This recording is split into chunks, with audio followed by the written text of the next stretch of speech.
우리 기독교는 가정적인 종교입니다. 그래서 하나님을 아버지라고 부르고 예수님은 우리의 신랑이라, 그리고 우리 모두를 예수님의 신부라 이렇게 부릅니다. 한 하나님 아버지를 모시고 사니 우리는 모두가 형제 자매가 된 것입니다. 그리고 교회를 하나님의 집이라 이렇게 부르기도 합니다. 하나님께서 세상을 직접 만드신 기관은 교회와 가정밖에 없다고 어느 신학자는 말했습니다. 그래서 교회는 가정 같아야 되고 가정은 교회 같아야 된다, 이런 말도 있습니다. 조금 다르게 표현하자면 가정은 작은 교회이고 교회는 큰 가정이라 이렇게 말할 수 있습니다. 하나님께서 가정을 만드신 후에 보시기에 심히 좋았더라 이렇게 말씀하셨습니다. 그만큼 우리의 가정이 삶 속에 참 중요한 것입니다. 살다가 보면 우리에게는 안전기지가 필요한 것입니다. 세상에 살면서 언제나 든든한 내 편이 되어주는 존재, 이것이 안전기지입니다. 교회는 안전기지입니다. 그래서 저는요, 아내가 무슨 의미인지를 압니다. 아내는 내 편이야, 이게 아내입니다. 아시겠죠? 내 남편은, 이 남편이라는 말 속에는 경고가 들어있어요. 남의 편이 되면 안 된다, 이게 남편이요. 그래서 이 가정은 서로 부부가 살면서 안전기지, 이것이 참 중요한 것입니다. 어떤 사람이 직장에서 해고를 당했습니다. 실의에 빠져 있었습니다. 벌어놓은 돈도 없었습니다. 집에서 하는 일도 없이 빈둥거리고 있었습니다. 그러자 이 아내는 남편에게 별거 할 것을 통보합니다. 결국은 둘이 떨어져서 살게 된 것입니다. 어느 날 남편이 아내에게 찾아가서, 여보, 내가 정말 잘못했어. 내가 더 성실하게 최선을 다하여 당신 사랑하며 살 테니 다시 우리 합해서 같이 살자고 애원을 했습니다. 그러자 그 부인은 경멸하는 눈빛으로 당신에게는 도저히 소망이 없어 하면서 매몰차게 그를 내쫓았습니다. 그러자 외면당한 남편은 떠나면서 이렇게 말합니다. 당신은 나를 무능한 남자로 보고 있을지는 모르지만 나도 세상을 깜짝 놀랄 수 있기는 그런 사람이라고. 며칠 후에 무슨 일이 벌어진 줄 아십니까? 미국 달라스 존 F 케네디 대통령이 암살당해 죽었습니다. 그런데 그 암살자의 범인은 바로 부인에게 버림받은 이 남편이었습니다. 우리의 가정은 이 험악한 세상에 안전기지와 같은 것이 되어야 합니다. 가정에서 우리의 삶을 잘 보호받고 교회도 역시 안전기지와 같은 것이 되어야 합니다. 그래서 우리의 신앙이 교회를 통해서 잘 보호받을 수 있는 그런 곳이 되어야 한다 하는 것입니다. 그래서 우리들은 교회를 사랑하고 우리의 가정을 사랑하는 믿음의 사람들이 되시기를 바랍니다. 한번 따라해 봅시다. 하나님, 우리 가정을 축복해 주세요. 하나님, 우리 부모님을 축복해 주세요. 하나님, 우리 자녀들을 축복해 주세요. 이런 복 있는 가정 얼마나 중요한지 몰라요. 그러면 어떻게 복 있는 가정이 되겠는가? 그러므로 믿음으로 말미암은 자는 믿음이 있는 아브라함과 함께 복을 받느니라 그랬습니다. 대답은 분명합니다.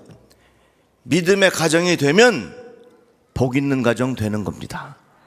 다 같이 아멘. 한번 따라해 봅시다. 복 있는 가정은 믿음의 가정입니다. 다 같이 아멘. 예수 잘 믿는 가정, 이거 복 있는 가정이에요. 아브라함 가정을 통하여 그렇게 말씀하셨습니다. 이 아브라함은요, 우상을 만드는 집안에서 태어났습니다. 아버지가 우상을 만들어 가지고 그걸 팔아먹고 살아. 아브라함이 늘 아버지 하는 일을 생각하면 그게 참 답답했습니다. 이건 아닌데 어느 날 아버지가 외출하신 다음에 아브라함이 무슨 일을 했느냐, 음식을 큰 우상 앞에다가 딱 갖다 놓고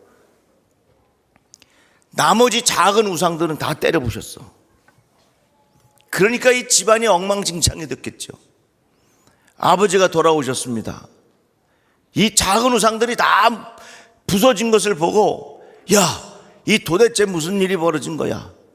그러니까 아브라함이 이렇게 대답합니다. 아버지, 어떤 분이 음식을 가져오셨는데 이 우상들이 서로 지가 먹겠다고 싸움이 났습니다. 그런데 이 큰 우상이 작은 우상들을 다 때려 눕히고 자기가 먹으려고 음식을 다 앞에 갖다 놨습니다. 아브라함이 이렇게 얘기했어요. 그랬더니 아브라함 아버지 데라가 화를 내면서, 야 임마, 우상이 어떻게 움직여? 응? 어떻게 이런 일이 벌어지냐고. 너 거짓말 치는 거죠.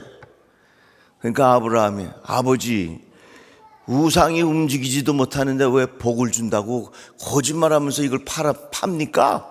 아브라함이 그랬다는 거예요. 아멘 좀 해봐요.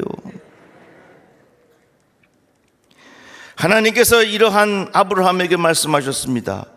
여호와께서 아브라함에게 이르시되 너는 너의 고향과 친척과 아버지의 집을 떠난 내가 내게 보여줄 땅으로 가라. 내가 너로 큰 민족을 이루고 내게 복을 주어 내 이름을 창대하게 하리니 너는 복이 될지라. 너를 축복하는 자에게는 내가 복을 내리고 너를 저주하는 자에게는 내가 저주하리니 땅의 모든 족속이 너로 말미암아 복을 얻을 것이라.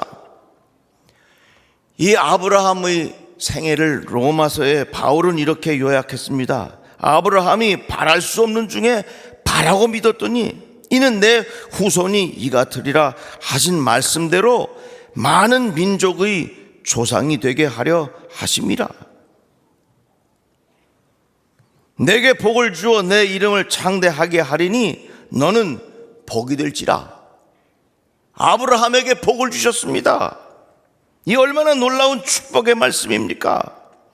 이러한 축복이 우리 성도들의 가정에도 임하기를 바랍니다. 본문 말씀은 또 이렇게 가르쳐주고 있습니다. 그런즉 믿음으로 말미암은 자들은 아브라함의 자손인 줄 알지어다. 우리가 어떻게 아브라함의 믿음의 후예가 될 수 있겠는가? 그 자손이 될 수 있겠는가? 다른 방법이 없어요.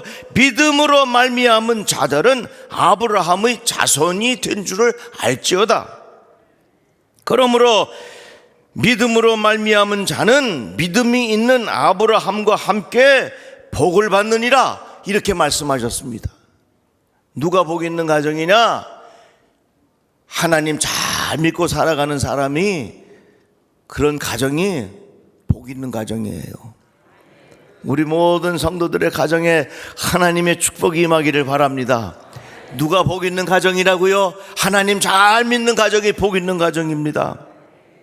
예수께서 제자들과 함께 가이사랴 빌립보에 가셨습니다. 이 가이사랴라고 하는 황제의 칭호가 붙여진 도시가 되려면 두 가지 조건이 있었어요. 하나는 이미 도시 자체가 커야 됩니다. 그리고 또 한 가지는 황제의 신전이 여기저기 많이 있어야 됩니다. 그러니까 도시의 규모가 있고 거기에 사는 사람들은 다 황제를 믿는 사람들이야. 그런 마음을 가지고 살아가는 사람들이 바로 가이사랴 빌립보라고 하는 지역이었습니다. 그곳에 가서 제자들에게 물으셨습니다. 사람들이 날 보고 누구라고 하느냐? 더러는 세례 요한, 더러는 엘리야, 어떤 이는 예레미야나 선지자 중에 하나라고 합니다. 이르시되 너희는 나를 누구라 하느냐? 시몬 베드로가 대답하여 이르되 주는 그리스도시요 살아계신 하나님의 아들이십니다. 이 고백을 들으신 예수께서 베드로에게 말씀하시기를 내가 복이 있도다 그랬어요. 누가 복이 있는 사람인 줄 알아요? 예수가 하나님의 아들이심을 고백하는 사람들, 이거 복이 있는 사람이요. 아브라함을 통해서 하나님을 향한 믿음을 가르쳐 주셨고, 예수님을 통해서 예수가 하나님의 아들이심을 믿는 자, 이게 복 있는 사람이라고 좀 더 구체적으로 말씀해 주신 겁니다. 또 다윗 왕이 거할 궁전을 지은 후에 하나님께 이렇게 감사의 기도를 드립니다. 이제 주께서 종의 왕조에 복을 주사 주 앞에 영원히 두시기를 기뻐하시나이다. 여호와여, 주께서 복을 주셨사오니 이 복을 영원히 누리리이다. 다윗이 고백한 복이 뭐냐? 내가 하나님 앞에 있는 것 자체가 복이라고 하는 겁니다. 사람들은 생각하기에 다윗이 큰 집을 짓고 그것이 복이라고 생각하기 쉽지만, 다윗이 고백하기를 복이 뭐냐? 내가 하나님 앞에 있는 것, 이것 자체가 복이라고 하는 거예요. 아브라함에게 하신 말씀, 예수께서 하신 말씀, 다윗을 통해서 주신 말씀, 이것을 종합해 보면 결론이 나와요. 누가 복 있는 사람이냐? 예수를 하나님의 아들로 고백하는 사람, 이것을 믿는 사람, 하나님을 떠나지 않는 사람, 하나님께 가까이 하는 사람, 이런 사람이 복 있는 사람이에요. 다 같이 아멘. 대개 사람들은 돈이 많고 권력이 있고 지식이 있고 그러면 복 있는 줄 알아요. 그러나 여러분, 성경을 잘 보면 그거 아니요. 돈이 많아서 하나님으로부터 멀어진다면 절대로 그 돈은 복이 아니야. 권력이 있어서 그 권력 때문에 교만해지고 하나님 모른다고 하나님 떠나면 그 권력은 절대로 복이 될 수 없는 겁니다.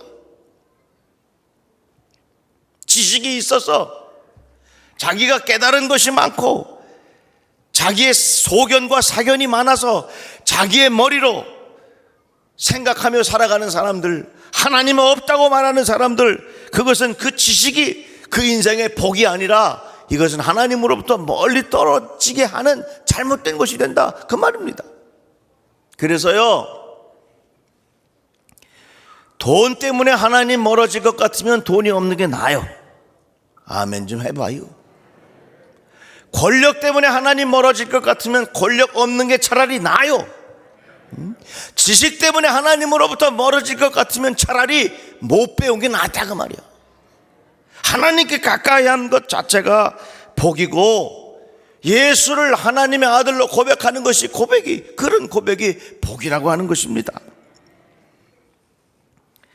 요한일서 말씀에 보면 누구든지 예수를 하나님의 아들이라 시인하면 하나님이 그의 안에 거하시고 그도 하나님 안에 거하시느니라. 예수께서 하나님의 아들이심을 믿는 자가 아니면 세상을 이기는 자가 누구냐? 이렇게 축복의 말씀을 주셨습니다. 그래서 우리 사랑하는 성도들의 가정에 이런 믿음의 물줄기가 확 흐르기를 주의 이름으로 축복합니다. 복이 뭐냐? 하나님 잘 믿는 게 복이다. 하나님께로 가까이 가는 게 복이다. 하나님께로 가까이 가는 그 구체적인 방법이 뭐냐? 예수가 하나님의 아들이심을 믿는 것, 이게 복이다 말이죠. 그래서 여러분, 가정에서부터 좋은 규칙이 있었으면 좋겠어요. 존 웨슬리 목사님은 어머니의 그 철저한 규칙적인 교육을 통해서 자랐습니다. 그래서 메소디스트라는 말 자체가 무슨 의미냐면은 규칙이 있다고 하는 거예요. 규칙이 있다는. 그래서 존 웨슬리 목사님은 옥스퍼드 대학에서 공부할 때도 철저한 규칙을 가지고 자기의 경건을 훈련했어요. 우리 가정에서도 사랑하는 자녀들과 함께 좋은 규칙들을 만들어서 함께 믿음의 대가 잘 이어갔으면 좋겠어요. 특별히 식사할 때 기도하는 훈련 철저히 하시기를 부탁합니다. 저희 가정에서는 손주들이 잘 때 물어요. 오늘 하나님 앞에 감사한 게 뭐냐? 그러면 대답을 해. 어느 날 다혜리한테 물었는데 오늘 하나님 앞에 감사할 게 뭐야? 그랬더니 오늘은 아빠한테 혼나서 감사할 게 하나도 없습니다 그러더래요. 내가 그 이야기를 듣고 참 은혜가 되더라고요. 우리에게는 루틴이 있어야 돼요. 규칙적인 것이 있어야 신앙의 대가 잘 이어져 갈 수 있는 거예요. 누가 복 있는 가정이냐? 하나님 잘 믿는 가정, 예수를 고백하는 가정, 그런 가정이요. 얼마 전에 우리 속장님들과 함께 호남 지역의 믿음의 발자취를 돌아보고 왔습니다. 문중경 전도사님의 순교한 곳, 그리고 야월교회에서는 65명의 전 교인이 다 공산주의에 의하여 순교를 당했습니다. 염산교회는 77명의 교인들이 예수 믿는다는 한 가지 이유로 다 순교를 당했습니다. 여러분, 절대로 공산주의는 안 됩니다. 다 같이 아멘. 다 같이 아멘. 자녀들에게 이거 분명히 가르쳐야 됩니다. 낭만적으로 생각해서 한 민족인데 이러면 어떻고 저러면 어떻고, 아니요. 기독교 신앙과 공산주의는 절대로 공존할 수가 없어요. 이런 엄청난 일들이 벌어져. 그래서 우리는 이 자유민주주의를 잘 지키기 위해서, 신앙의 자유를 확고하게 지키기 위해서 절대로 공산주의는 안 되는 거예요. 다 같이 아멘. 우리 자녀들에게도 이러한 신앙의 교육을 확실히 시켜야 된단 말이죠. 그 염산교회에 갔더니 77명이 순교를 당해 죽었어요. 죽창에 찔려 죽고 말이죠. 생매장 당해 죽고 말이죠. 목에다가 돌을 넣어가지고서 바닷 가운데 빠뜨려가지고서 그냥 수장시켜 죽게 만들고 말이죠. 이것을 돌아보는데 거기 전시관이 있어서 쭉 보는데 보니까 1942년도에 그 염산교회 교인들이 부흥회한 사진이 있더라고요. 근데 거기 뭐라고 써있냐면 장성철 전도사 초청 부흥성회 이렇게 있었어요. 그 장성철 전도사가 누구냐면 제 아내의 친할아버지요. 저는 그것을 보는 순간 깜짝 놀랐어요. 제 아내의 친할아버지가 그곳에서 복음을 전하고 그 복음을 들은 사람들 중에 많은 사람들이 믿음을 지키다가 순교당해 죽었어. 저는 그걸 보면서 숙연해진 생각이 들었습니다. 앞으로 우리 손자들이, 손주들이 나를, 할아버지를 어떻게 기억해 줄까? 할아버지들이 우리 할아버지를 어떻게 기억할까? 세월이 한참 지난 다음에 우리 엄마, 우리 아빠를 우리 자녀들이 뭐라고 기억해 줄까? 저는 어머님 가신 다음에 가장 강하게 생각나는 게 하나 있어요. 저 어렸을 때 우리 어머니가 부흥회 때 눈물 흘려 기도하는 그 기도의 눈물이 아직도 제 마음속에 살아있어요. 그때만 그렇게 부흥회 길게 했나 모르겠어. 한참 놀다가 와도 안 끝나. 그러다 어머니 무릎 앞에 잠이 들었는데 한참 자다가 시끄러워서 깨는데 보니까 통성기도하는 시간이요. 우리 어머니 눈물을 툭툭 떨어뜨리는데 그 기도의 눈물이 제 뺨에 톡톡톡톡 떨어져. 여러 가지 어머니가 많은 일들이 있었지만 어머니 가신 다음에 제일 생각이 나는 게 내 뺨에 흘렸던 어머니의 눈물이 가장 제 마음 깊이 남아요. 여러분 자녀들에게 무엇을 남기시겠습니까? 기도의 눈물을 남기십시오.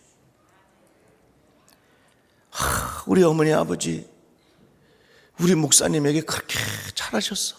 그런 걸 남겨주세요. 얼마나 그것이 신앙에 자극이 되고 평생 그렇게 살지 않겠습니까? 오늘 세대가 함께 드리는 예배 드리는 이 소중한 날, 믿음을 통해서 우리 모든 성도들의 가정이 축복의 가정이 되기를 주의 이름으로 축원합니다.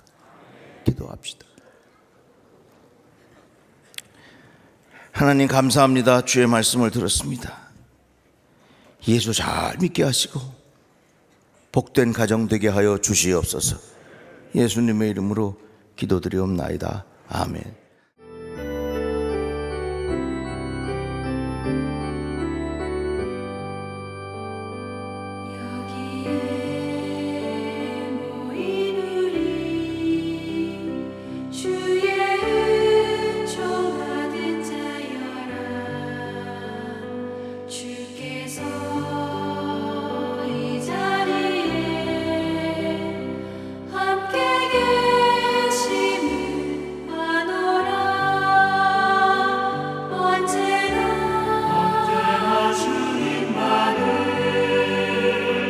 찬양하